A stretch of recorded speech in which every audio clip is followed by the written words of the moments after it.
ऐसा लगता है कि दुनिया की तमाम बातिल परस्त ताकतें,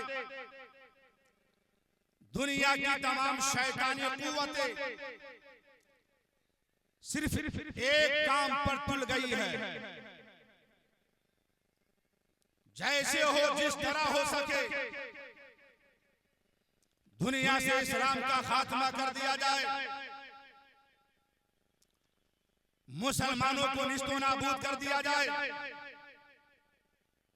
मौजूदा हालात को देखकर मुसलमानों के हौसले भी पस्त हो रहे हैं, हिम्मतें जवाब दे रही हैं, ज़हनों में तरह तरह के ख्यालात पैदा हो रहे हैं। या अल्लाह, हम अपनी जिंदगी दुनिया में कैसे गुजारेंगे?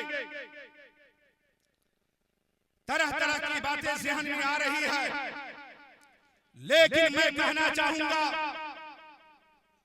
ऐ तुलसियाही की सरजमीन पर आने वाले मेरे सुन्नी भाई को,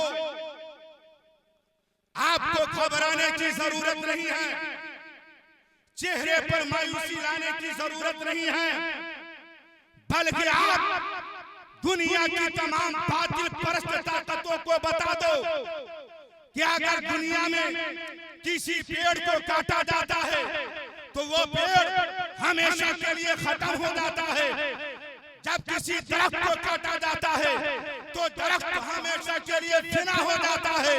लेकिन इस्लाम एक ऐसा शजर है, इस्लाम एक ऐसा पेड़ है कि उसको जितना काटा जाता है उतना ही पूरी दुनिया में फैलता जा रहा है, पूरी दुनिया में।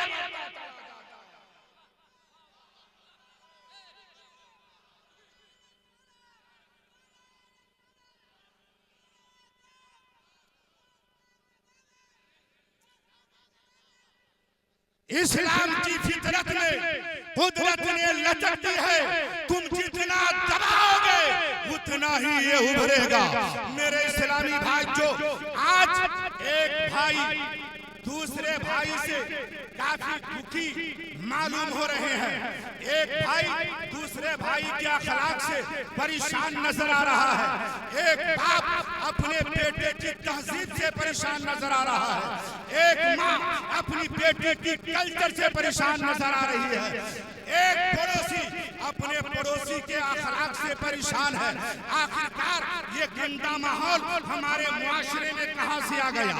आखिरकार हमारा मुआशरा बर्बादी के दहाने पर कैसे खड़ा है?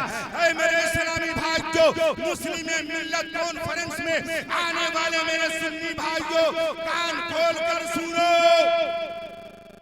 हम मुस्लिम मिल्लत कॉन्फ्रेंस में आए हैं।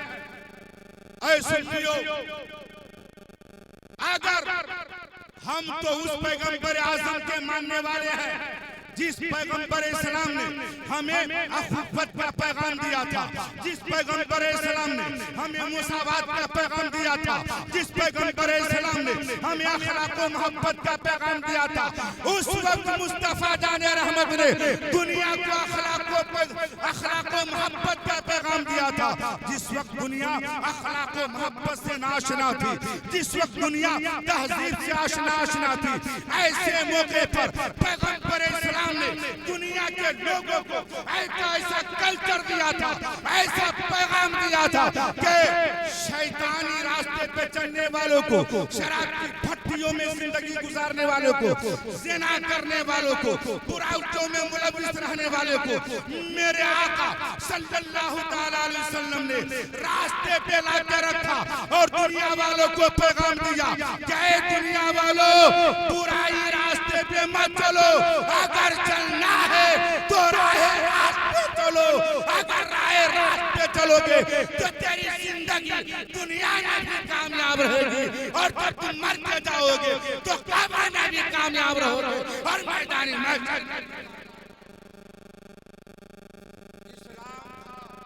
इस्लाम है, इस्लाम रहेगा, कुरान था, कुरान है, कुरान रहेगा। 7 मिनट हो चुके हैं, 3 मिनट और बाकी है। बस एक बार हजरत, आज हम जलसे जुलूस में आते हैं, नारे पे नारे लगाते हैं, महफिल में बैठते हैं, तो नारे पे नारे लगाते हैं। ऐ सुन्नियों, हम मुसलमान हैं, फरमाने रसूल के मुताबिक जिंदगी नहीं गुजारते, इरशादात रसूल के मुताबिक जिंदगी नहीं गुजारते, फरमादात नबी के मुताबिक जिंदगी नहीं गुजारते। हम जब मुहर्रम का महीना आता है, जब मुहर्रम का चांद निकलता है, तो हम या हुसैन के नाम का नारा लगाते हैं। और जब रबीउल आखिर की 11वीं तारीख आती है, तो हम गौसे आज़म के नाम का नारा लगाते हैं। जब रजबुल मुरज्जब की मुबारक तारीख आती है, तो हम ख्वाजा पिया के नाम का नारा लगाते हैं। जब शव्वालुल मुकर्रम की मुबारक तारीख आती है, तो हम आला हजरत के ऐ लोगों, हम महफिल में बैठते हैं तो नारा लगाते हैं, जलसा में बैठते हैं तो नारे पे नारे लगाते हैं, पूरी रात जागते हैं, मगर जब सुबह होती है, जोहर की नमाज गायब, असर की नमाज गायब, हत्ता के 5 वक्त की नमाज गायब। ऐ सुन्नियों, जिस इमाम हुसैन का आप नारा लगाते हो, क्या उस हुसैन ने गौसे आज़म के नाम का आप नारा लगाते हो, क्या उस गौसे आज़म ने कभी एक वक्ती नमाज छोड़ी है? ख्वाजा गरीब नवाज ने क्या एक वक्ती नमाज छोड़ी है? आला हज़रत सरकार ने क्या एक वक्ती नमाज छोड़ी है? ऐसे जब इन बुजुर्गों ने एक वक्ती नमाज नहीं छोड़ी है, आप क्यों छोड़ रहे हो? आप भी नमाज की पाबंदी करो, बुराइयों से बचो और अच्छे कामों को अंजाम देने की कोशिश करो। इस्लाम था, इस्लाम है, इस्लाम रहेगा। कुरान था, कुरान है, कुरान रहेगा।